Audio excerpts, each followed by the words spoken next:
Dodla dairy काफी दिनों के बाद इसमें मोमेंटम आता दिख रहा है। 1065 1065 का भाव चल रहा है। 950 का स्टॉप लॉस लगाएंगे, टारगेट रखेंगे 1200 1250। 1200 1250 का 950 का स्टॉप लॉस। जी। तो ये मिल्की मिस्ट का कमाल है सर, डोडला डेयरी उसी स्पेस में ही है क्योंकि नहीं सर, हो हाँ है उसी में ही। देखिए लेकिन आज चार्ट पे मोमेंटम दिख रहा है तो इसलिए मगर क्यों उसको मिस करना, रिवर्सल के साइन है। हम्म और कल जो एक स्टॉक पे बात की थी हमने, पिट्टी इंजीनियरिंग, हम्म, वो 998 के आसपास था, वो उसने 1100 लगा दिया, तो उसमें भी 10% का रिटर्न एक दिन में आ गया है। तो ले सकते हैं जिसको प्रॉफिट ठीक ठाक लगता है, 10% काफी है।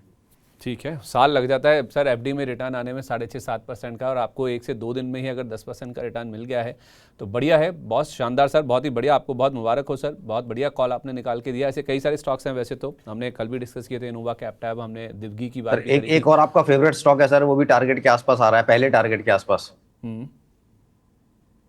बताइए। मेरा फेवरेट हाँ जी। मतलब पैमाना क्या है सर मेरे फेवरेट बनाने का उसे? सर आरबीआई बर्गर किंग 100 रुपए के आसपास आ गया।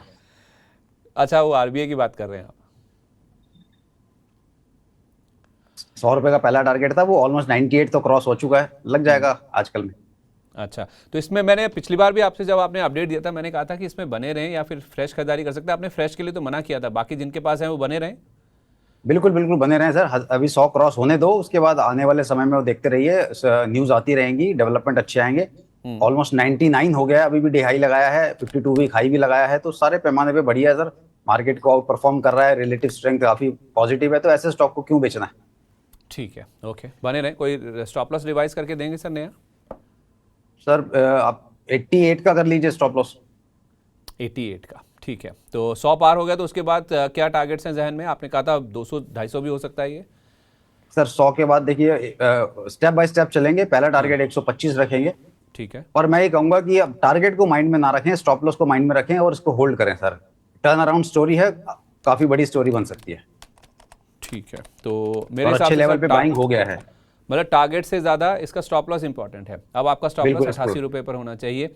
जैसे जैसे ऊपर जाता जाए, जो पहला पड़ाव भी 125 का है, तो आप अपना स्टॉप लॉस रिवाइज करते चलिए उस हिसाब से। तो अभी 98 के आसपास है, 100 का पहला टारगेट है, उसके बेहद करीब आ गया। 88 रुपये का स्टॉप लॉस लगा के आप इसमें बने रहे। जैसे जैसे स्टॉक चलता चलेगा आपके स्टॉप लॉस भी साथ साथ चलता रहना चाहिए। तो ये आपका व्यू है, इसी को हम ट्रेलिंग स्टॉप लॉस भी कहते हैं कि आप ट्रेल करते चलिए, जैसे जैसे स्टॉक ऊपर जाता जाए आपका स्टॉप लॉस का लेवल भी आप ऊपर की तरफ लाते जाइए। ओरियन प्रो सॉल्यूशंस, इसको देखिए सर, इनको एक ऑर्डर मिला है 100 करोड़ रुपए के आसपास का। अब अमाउंट ज़्यादा बड़ा नहीं है, लेकिन जिस वजह से मिला है वो वजह अच्छी है। वो है ये है कि नवी मुंबई में इनको एआई रेडी डेटा सेंटर के लिए ये ऑर्डर मिलता हुआ दिखा है। तो एआई जहाँ पे नाम आ जाता है, डेटा सेंटर का नाम जहाँ पे आ जाता है, वहाँ पे मोमेंटम काफ़ी अच्छा बन जाता है। स्टॉक करीब 2.5% के आसपास की बढ़त दिखा रहा है सर। ये मैं ना इसका 52 वीक हाई देख रहा था सर, 1507 रुपये है। ओरियन प्रो सोल्यूशन दिखाइए, AURION, ओरियन प्रो सर, 1507 वाला शेयर ये 735 रुपये के आसपास अवेलेबल है। वैल्यू तो दिख रही है लेकिन चार्ट अच्छा है, मोमेंटम बनेगा क्या? संदीप भाई, 52 वीक हाई देखिए, 52 वीक लो देखिए, वहीं खड़ा है। बिल्कुल हाँ, और सात चार्ट सौ पे दस रुपये का। बिल्कुल ये वहीं खड़ा हुआ है। और ट्रिपल बॉटम कह सकते हैं इसको, 3 बार ये लेवल हिट हुए हैं और वहां से एक रैली बनी है। पहले इसने 719 का लो लगाया 30 मार्च को, वहां से रैली बनी। फिर 721 का लो लगाया, फिर एक रैली बनी। आज इसने कल फिर से वापस 710 का लो लगाया है, तो अब क्या फिर से रैली बनेगी और काउंटर को 800 सवा 800 तक ले जाएगी? Quite possible. स्टॉप लॉस आपका होना चाहिए अब यहाँ पर 700 रुपए के नीचे का, 700 के नीचे का स्टॉप लॉस लगाइए क्लोजिंग बेसिस, और इसको ट्रेल कीजिए। और ठीक है, एक स्टॉक और आ रहा है सर रडार पे, कहें तो बताऊं? Please sir please. Nucleus software देखिए, 715 रुपए पे, इसमें कुछ बहुत बहुत समय के बाद आज एक मोमेंटम शुरू हुआ है। न्यूक्लियस न्यूक्लियस सॉफ्टवेयर सॉफ्टवेयर, हाँ हाँ। बहुत छोटा स्टॉप लॉस बनेगा इसके लिए, 680 का। 680 का स्टॉप लॉस लगा के होल्ड कर लीजिए, रिवर्सल का साइन है। रैली बन गई तो पहला टारगेट 750, और 750 के बाद अगला टारगेट इसमें 822 रुपए तक भी आ सकता है। 822 तक सर होल्ड करना है या नया भी ले सकते हैं? बिल्कुल नया लेना है, नया लेना है। ठीक है, तो आप कह रहे हैं फ्रेश कि कॉल है ये तो भी। हाँ हाँ ठीक है, न्यूक्लियस सॉफ्टवेयर आप कह रहे हैं 680 का स्टॉप लॉस लगा लीजिए, 750 पहला पड़ाव है, उसके बाद ये 822 रुपये तक भी जाता हुआ नजर आ सकता है। सर कुछ ब्लॉक डील्स का सिलसिला शुरू हो गया है बाजार में, आप देखेंगे जैसे ही बाजार में थोड़ा सा मोमेंटम अच्छा बना, डीआईएस की तरफ से लिक्विडिटी तो है ही है, रिटेल भी बड़े मात्रा में पार्टिसिपेट कर रहे हैं, एफआईज भी धीरे धीरे से ही वापस आ रहे हैं। तो कल भी ब्लॉक डील हुई थी, आज अगर आप देखेंगे तो थायरोकेयर में ब्लॉक डील हुई है, अर्बन कंपनी में ब्लॉक डील हुई है। सर ये जो ब्लॉक डील वाले स्टॉक्स हैं, थायरोकेयर में कुछ 8.25% इक्विटी का सौदा हुआ, अर्बन कंपनी में 2% की इक्विटी का सौदा हुआ। इससे पहले भी एसबीआई म्यूचुअल फंड ने बड़ा स्टेक लिया था इस अर्बन कंपनी में जब ब्लॉक डील हुई थी। तो बड़े बड़े ब्लॉक्स हो रहे हैं सर, जिन कंपनियों में ब्लॉक डील्स हो रही हैं सर, नए निवेशक आ रहे हैं, क्या वो नया मोमेंटम लेके आ रहे हैं साथ में? ठीक है, निवेशक के आने से कंपनी अच्छा करेगी, मुझे समझ नहीं आता ऐसा क्यों चलेगा। कंपनी का जो काम है हमें वहां पे फोकस करना है सर। अर्बन कंपनी पहले भी अच्छा नहीं किया जब से लिस्ट हुआ है, दुनिया बुलिश थी लेकिन कंपनी ने कुछ करके दिखाया नहीं। अब इन्वेस्टर आएंगे, इन्वेस्टर आके वो माल तो बेचने जाएंगे नहीं। जो कंपनी का जिस तरीके से परफॉर्मेंस है वो वैसे ही रहेगा, मुझे नहीं लग रहा। थायरोकेयर मुझे अच्छा लग रहा है। थायरोकेयर अगर लोअर लेवल पे आपको मिलता है 580-90 के आसपास मिलता है तो जरूर इसमें लॉन्ग पोजीशन बनानी चाहिए। इसका चार्ट सेटअप पॉजिटिव है। अच्छा ठीक है, तो अर्बन कंपनी नहीं, थायरोकेयर पे आप फोकस कीजिए। टाटा मोटर्स सीवी सर, कल बाजार बंद होने के बाद इनके नंबर्स आए हैं, नंबर्स अच्छे हैं, 83% मुनाफा बढ़कर आया एक तो, दूसरा कुछ अपग्रेड आए हैं सर नमूरा की तरफ से, सीएलएसए की ओर से, उन्होंने बुलिश स्टैंस मेंटेन किए हैं और टाटा मोटर्स सीवी आज अच्छा चल भी रहा है। क्या सर इस स्टॉक का बुरा दौर खत्म हो चुका है, चार्ट्स पे ऐसा दिख रहा है? संदीप भाई आप भूल गए, मेरी टॉप पिक थी। मैंने आपको बोला भी था ये काउंटर डबल भी हो सकता है, 650-700 तक भी जा सकता है, जिस समय 415-420 के भाव पे चलता था। हाँ अच्छा, मेरा टीएमपीवी मेरे को दिमाग में रह गया, ठीक है। जी, तो टीएमसीवी था, मैंने कहा था टीएमसीवी पे ज्यादा बुलिश हूँ क्योंकि हाँ आने वाले सीवी समय पे, में सारे ट्रक्स रिप्लेस होंगे। तो अब हम देख रहे हैं कि इनको ऑर्डर मिलना शुरू हो गया है, कुछ मिनी ट्रक्स का, बड़े ट्रक्स का। तो ये काउंटर सर अभी भी ऑल टाइम हाई भी निकालेगा, आप इसको बना के रखिए लोअर लेवल पे जब भी मिलता है, क्योंकि आज थोड़ा गैप था तो हो सकता है गैप फिल करने के लिए वापस आ जाए काउंटर। तो आपको ये 445 430 की रेंज में फिर से मिलेगा, तो ये लॉन्ग ही करना है काउंटर को और बना के रखेंगे पोर्टफोलियो में 650-700 तक के लेवल के लिए। 650 से 700 तक के लेवल्स के लिए सर, तो फिर अभी लें थोड़ा बहुत और नीचे लेते चलें 445 430 तक, या फिर उस रेंज का इंतजार करें? ने आज रुक जाए क्योंकि गैप अप ओपनिंग हुई थी ऑर्डर के चलते, तो हो सकता है वो रिट्रेस करने के लिए वापस नीचे मिल जाए, तब लेंगे तो ज्यादा अच्छा रहेगा। स्टॉप लॉस बता दीजिए इसका सर एक। देखिए स्टॉप लॉस अब बनाएंगे तो जो पिछला लो लगा है थोड़ा सा नीचे हो जाता है वो, लेकिन ठीक है क्योंकि पोर्टफोलियो में रखना है तो लगा सकते हैं सर 380। 380 का स्टॉप लॉस है, ठीक है ओके। अच्छा इसके साथ साथ जो मोमेंटम वाले स्टॉक्स हैं आज, ये तो नंबर्स वाला इम्पैक्ट था, शारदा एनर्जी को देखिए सर 9% ऊपर है और 3 दिन के हिसाब से 5800% का वॉल्यूम राइज है जो एवरेज वॉल्यूम है, और 15 दिन के हिसाब से भी देखें तो 3500% का वॉल्यूम राइज है शारदा एनर्जी में। सर ये क्या मोमेंटम और आगे एक्सटेंड हो सकता है? बिल्कुल बिल्कुल हो सकता है, 520 के ऊपर की क्लोजिंग आनी चाहिए। 520 के ऊपर की क्लोजिंग आएगी तो बिल्कुल इसको लॉन्ग करके चलेंगे। यहाँ भी ले सकते हैं, लोअर लेवल पे भी ले सकते हैं। स्टॉप लॉस लगाएंगे बस आप इसमें आज के लो का लगा 490 के नीचे का स्टॉप लॉस लगा के इसको होल्ड करेंगे। ठीक है ओके। इसके साथ साथ सर नंबर्स के दम पे ही सही, एस्ट्रल पॉली, इसको भी आप देखिए एक बार, एस्ट्रल लिमिटेड के नाम से हम जिसे जानते हैं। ये स्टॉक हालांकि MSCI के इंडेक्स से बाहर हो रहा है, हम बातचीत कर भी रहे थे अभी थोड़ी देर पहले लोकेश जी के साथ, लेकिन इसके जो नंबर्स आए ना, नंबर्स के बाद मोमेंटम बना है। 2100% का वॉल्यूम राइज है सर 15 दिन के एवरेज के हिसाब से देखिए, 6.5% स्टॉक ऊपर है। नंबर्स आपके सामने स्क्रीन पर चलते हुए आपको दिखेंगे ही। एस्ट्रल लिमिटेड में क्या करें सर 1560 के आसपास? देखिए आज की जिसकी ओपनिंग हुई है ना, वो इसके 200 दिन का मूविंग एवरेज था 1500, उसके बिल्कुल वहीं ओपन हुआ और वहीं से एक रैली बन गई। तो अब इसको आप 1500 के नीचे का ही स्टॉप लॉस लगा के होल्ड करेंगे, 1500 के नीचे मत देखिएगा।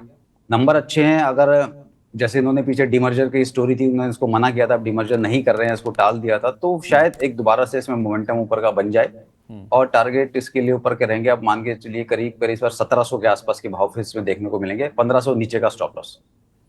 लेंसकार्ट में क्या करें सर? 600 आ गया धीरे धीरे, इस साल ही देखें तो करीब 36-37% के आसपास का रिटर्न है। नीचे में 350 356 के आसपास का लो था, 250 रुपये चल गया सर वहाँ से, और दमखम है, नंबर तो बहुत शानदार आए हैं। तो ये आज की जो कैंडल बन रही है वो कोई दिखा रही है कि शायद इसका टॉप लग रहा है, तो फिलहाल यहाँ मत एंट्री कीजिए, आप इसको लोअर लेवल पे आने दीजिए करीब 550 के आसपास। वहाँ पे अगर लेते हो तो रिस्क रिवॉर्ड बेहतर होगा, 500 के नीचे का स्टॉप लॉस और यहाँ अगर ये नीचे नहीं आता और साइडवेज रहता है तो कुछ दिन कंसोलिडेट करने दीजिए, उसके बाद जब आज का हाई निकालेगा तब फ्रेश एंट्री बनाना, उससे पहले नहीं। कोई टारगेट सर? देखिए ऑल टाइम हाई वाला काउंटर है, अब इसके लिए टारगेट देना बहुत मुश्किल है। हम्म। फिर भी जिस भाव पे भी आप बनाओगे अपने स्टॉप लॉस को ट्रेल करते चलो, जहां आपको लगे ठीक ठाक रिटर्न बन गया है तो आप बुक कर लीजिएगा, क्योंकि अगर मैं इसमें एक्सटेंशन भी लगाता हूँ तो इसके जो टारगेट निकल के आ रहे हैं सर, वो आ रहे हैं, पहले टारगेट तो पास आ ही गया है ये सर 850। लेना 550 पे लेकिन? हाँ जी। ठीक है, तो 550 के आसपास आप इसको लीजिए, 850 तक ये स्टॉक आपको जाता हुआ नज़र आ सकता है। इसके साथ साथ सर गुजरात फ्लोरो देखिए, इसमें भी नंबर्स का इम्पैक्ट है, 5% स्टॉक ऊपर है, हालांकि टिकट साइज थोड़ा ज़्यादा है, लेकिन फिर भी 400% का वॉल्यूम राइज है इसमें। नंबर्स के दम पर जो रैली बनी है ये और कैरी फॉरवर्ड होगी? देखिए फ्लैग पैटर्न का ब्रेकआउट आया इस काउंटर में, उसके बाद रैली बनी, 2 दिन से वॉल्यूम भी बहुत अच्छे हैं, लेकिन काउंटर थोड़ा स्ट्रेच लग रहा है।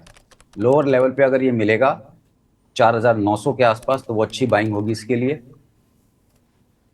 सॉरी 4400 के आसपास की जो बाइंग है वो अच्छे इसके लिए बाइंग होगी। स्टॉप लॉस आपका बनेगा उसके बाद 4170 का। 4400 के आसपास मिले नीचे में तो वो ज़्यादा बढ़िया है। अच्छा सर, हम जेएसडब्ल्यू इंफ्रा की बात करते हैं, अदानी पोर्ट्स की बात करते हैं, जो पोर्ट वाले प्लेस हैं ना उसमें गुजरात पीपावाव पोर्ट भी है, तीसरा नाम, जिसके कल नंबर्स आए हैं, मुनाफा अच्छा ग्रो किया है इनका। आप देखेंगे तो 42% बढ़ा, रेवेन्यू में भी अच्छा जम था, बिड्डा भी ग्रो होकर आए, मार्जिन भी इंटरेस्टिंगली देखे तो इनके अच्छे होकर आए हैं। सर इस पूरे पैक में अदानी पोर्ट्स, जेएसडब्ल्यू इंफ्रा, ये गुजरात पीपावाव कहाँ खड़ा होता है उन दोनों दिग्गजों के सामने? तो ये कहीं नहीं खड़ा होता है, जहाँ खड़ा है ना ऐसे लग रहा है इसके पाँव, मतलब इसके पाँव को ना सीमेंट में लगा दिया और ये जमा हुआ है, ये हिल ही नहीं पाता बेचारा, ना एक कदम आगे ना पीछे। तो ये तो मतलब कई साल हो गए, मैं तो उसको 150 160 की रेंज में ही घूमता हुआ देख रहा हूँ हमेशा से। तो सर बेकार है, इस पे तो अवॉइड कर देना ही बेटर है। टीटीएमएल में क्या करें सर? ये टीटीएमएल में बाउंस है आज का, ये भरोसे लायक है या केवल डेड कैट है? नहीं सर, ये भी डेड कैट बाउंस है, जब तक ये काउंटर ऊपर के अंदर 45 के ऊपर क्लोज नहीं करेगा तब तक एक मोमेंटम नहीं आएगा किसी भी राइस पे एग्जिट। अच्छा ठीक है। अच्छा एआई वाले प्लेस थोड़े एक्टिव होते हुए दिख रहे हैं सर, उसमें जो ट्रेडर्स फेवरेट स्टॉक है उसमें नेटवेब देखिए 5100 का लेवल भी पार हो गया इसमें, ज़रा इसके बारे में बताइए, इसमें क्या करना है? देखिए फ्रेश ब्रेकआउट इस काउंटर में आएगा सर 5250 के ऊपर। अगर 5250 निकल जाता है तो आप इसको 4750 के स्टॉप लॉस के साथ होल्ड कर सकते हैं। फिर अगला टारगेट 5500 और 5700 तक भी आ सकता है, लेकिन काफ़ी स्ट्रेच हो चुका है तो स्टॉप लॉस जाने के चांस ज़्यादा हो जाते हैं। तो कोशिश कीजिएगा क्वांटिटी कम रखें या लोअर लेवल पे मिले तब लीजिए। चार्ट सेटअप बढ़िया है। सर ये जो आईएफसीआई दोबारा मोमेंटम पकड़ रहा है, क्या इसमें खरीदारी की जा सकती है? मुझे लग रहा था ये आप सवाल जरूर पूछोगे, तो 79 एक बार क्रॉस होने दो उसके बाद देखेंगे। इनफैक्ट 80 रुपए के ऊपर मोमेंटम फास्ट होगा। अच्छा तब तक नहीं। और भारतीय हेक्साकॉम, आज भारतीय हेक्साकॉम में भी काफ़ी अच्छा मोमेंटम बन रहा है सर। आई थिंक मेरी पिछली बार आपसे बात हुई थी कभी पिछले कुछ दिनों में, आपने आई थिंक एयरटेल या फिर भारतीय हेक्साकॉम को एक तो बताया था अच्छा मोमेंटम बन रहा है उसमें। देखिए भारतीय हेक्साकॉम अभी भी एक रेंज में ही चल रहा है। आज का जो हाई है बस वहीं इसका रेजिस्टेंस का लेवल था, 1625 रुपये, वहीं से वापस घूमा। कुछ दिन पहले जब इस कंपनी के रिजल्ट आए, डिविडेंड घोषित किया सर, 1680 रुपये का भाव था, वो निकल जाने दीजिए उसके बाद ही मोमेंटम आएगा। पर हाँ ज़्यादा नीचे भी नहीं जाएगा और अभी रिटर्न भी नहीं मिलेगा, तो रेंज बाउंड काउंटर है, अभी कुछ नहीं कर सकते, अवॉइड। अच्छा एक स्टॉक है सर जीपीआईएल, 2-3 दिन पहले इनके नंबर्स आए थे, गोदावरी पावर एंड इस्पात लिमिटेड, ये भी अच्छा चल रहा है आज, करीब 5.6% के आसपास का आप मूव। इसको लेकर हमारे दर्शकों के सवाल भी आते हैं। इस स्टॉक में अगर किसी की पोजीशन है सर तो उनको क्या करना चाहिए? देखिए पोजीशन किसी की अगर है ना तो आप इसमें 220 रुपये का स्टॉप लॉस लगा लीजिए, क्योंकि काउंटर वीक है, हम देख रहे हैं 320 रुपये से लगातार वन वे काउंटर गिरा है। इससे पहले भी करीब 230-32 का लो लगा के इसने 255-60 लगाया, लेकिन वो टिक नहीं पाया, ऊपर से फिर गिरावट आ गई और फिर इसने अपना प्रीवियस लो था वो भी ब्रेक कर दिया। और कल तो इसने नया लो लगाया था। तो अब कल का जो लो है अब 228 रुपये, आप 220 मान लो उसको, थोड़ा सा और उसको एक्सटेंड कर देते हैं। तो अगर 220 के नीचे जाता है तो फिर काउंटर में बड़ी गिरावट देखने को मिल सकती है। हायर लेवल पे जो पहला इसका टारगेट आप मानेंगे 260, 262, 265 इस रेंज के ऊपर क्लोज करके टिके 2-3 दिन, एक हफ्ता, तब हम मानेंगे कि इसका बॉटम बन गया, फिर एक रैली बन सकती है। जब तक हायर लेवल पे आप इसको बेच करके चलिए। जिन भी स्टॉक्स पर चर्चा हुई सर उनमें कोई डिस्क्लेमर? जी देखिए, कोई पर्सनल तो कोई होल्डिंग नहीं है, क्लाइंट्स के पास पोजीशन हो सकती है। कोई भी ट्रेड लेने से पहले अपने वित्तीय सलाहकार की राय जरूर ले लें, रिस्क को मैनेज करके चलें, स्टॉप लॉस का खास ध्यान रखें। Thank you so much. बहुत शुक्रिया आपका sir, thank you so much and wish you a very good day add.